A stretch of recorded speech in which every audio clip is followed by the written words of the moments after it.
Bonjour et bienvenue dans cette nouvelle vidéo. J'espère que vous avez passé un bel été, que vous avez bien profité et surtout que vous vous êtes bien reposé.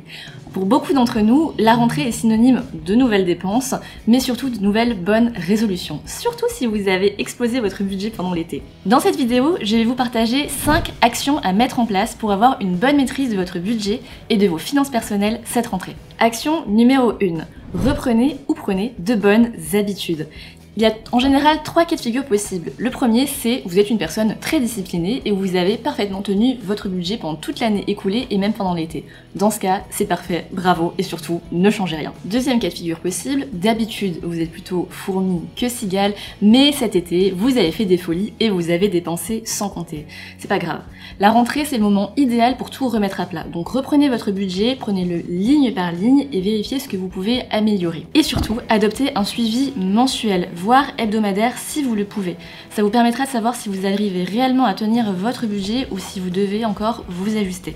Troisième cas de figure possible, vous n'avez jamais fait de budget de votre vie. Il n'est jamais trop tard pour s'y mettre, je vous invite à aller voir la vidéo qui va s'afficher dans le petit i, dans laquelle je détaille différentes manières de constituer un budget qui peut bien fonctionner pour vous. Action numéro 2, évitez les achats compulsifs de rentrée. Je vais vous donner l'exemple de la salle de sport. Il y a 2 périodes dans l'année pendant lesquelles toutes les salles de sport sont pleines à craquer. Le mois de septembre et le mois de janvier. Et puis ensuite, ça se vide petit à petit. Donc s'il vous plaît, réfléchissez bien avant d'aller vous inscrire et essayez d'être réaliste. Si vous n'avez jamais mis les pieds dans une salle de sport de votre vie, alors évitez peut-être d'aller prendre un abonnement dans une salle hyper luxueuse, encore plus si c'est un abonnement annuel. Et j'en profite pour faire une parenthèse sur les abonnements en général. La rentrée est aussi une bonne période pour éplucher vos comptes bancaires et vérifier tous vos abonnements et toutes vos souscriptions.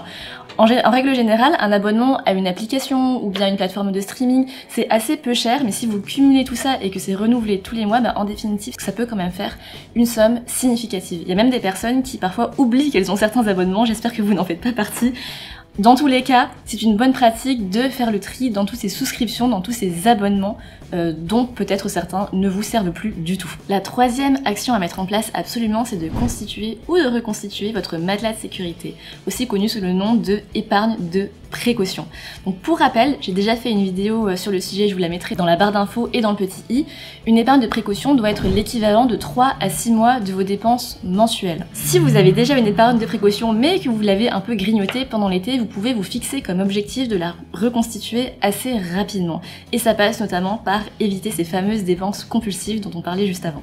Quatrième action à mettre en place, anticiper d'ores et déjà les événements importants de l'année qui vont engendrer des dépenses importantes. Je pense notamment à Noël. Donc prévoyez déjà une enveloppe pour faire vos cadeaux de Noël. Mais il n'y a pas seulement Noël dans la vie, vous pouvez aussi commencer, et je vous le conseille vivement, à anticiper vos futures vacances. Et oui, on y pense déjà. Tirez des conclusions de l'été qui vient de s'écouler et ça vous permettra de savoir combien idéalement vous devez réussir à mettre de côté pour prévoir vos futures vacances d'été. Et enfin, prévoyez également tout autre type d'événements qui pourraient être synonymes de dépenses pour vous. Je pense par exemple aux anniversaires, au mariage de vos amis ou de votre famille, etc. etc. Fixez-vous un objectif d'épargne pour tous ces types d'événements et ça vous permettra d'aborder la rentrée et en fait tout le reste de l'année avec beaucoup plus de sérénité. Cinquième action à mettre en place absolument le plus vite possible, c'est de commencer à investir si ce n'est pas déjà fait. Dépenser moins, économiser de l'argent, bien gérer son budget, avoir son matelas de précaution, c'est très bien, mais il faut essayer de voir encore plus loin et de commencer à investir pour le long terme. Vous pouvez par exemple vous fixer comme objectif d'investir une somme prédéterminée chaque mois. Vous pouvez le faire par virement automatique, comme ça vous n'avez plus besoin d'y penser.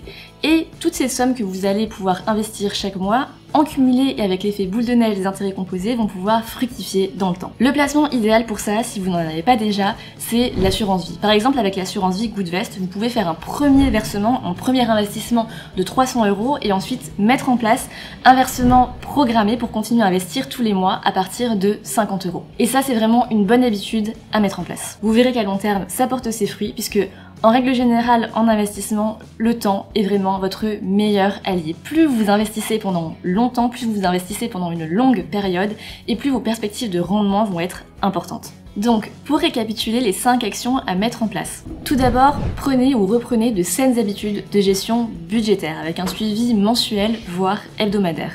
Ensuite, faites attention aux achats compulsifs de rentrée. Troisièmement, constituer ou reconstituer votre matelas de sécurité, votre épargne de précaution. Puis, anticipez, prévoyez des enveloppes pour tous les événements importants de votre année qui pourraient signifier des dépenses significatives. Et dernièrement, investissez dès que vous le pouvez si ce n'est pas déjà fait. Et si vous avez des conseils à partager ou d'autres bonnes habitudes que vous voulez adopter pour cette rentrée, n'hésitez pas à les mentionner en commentaire. J'espère que cette vidéo vous a plu. Si c'est le cas, n'hésitez pas à la liker, à vous abonner pour ne pas rater les suivantes. Et je vous dis à très bientôt.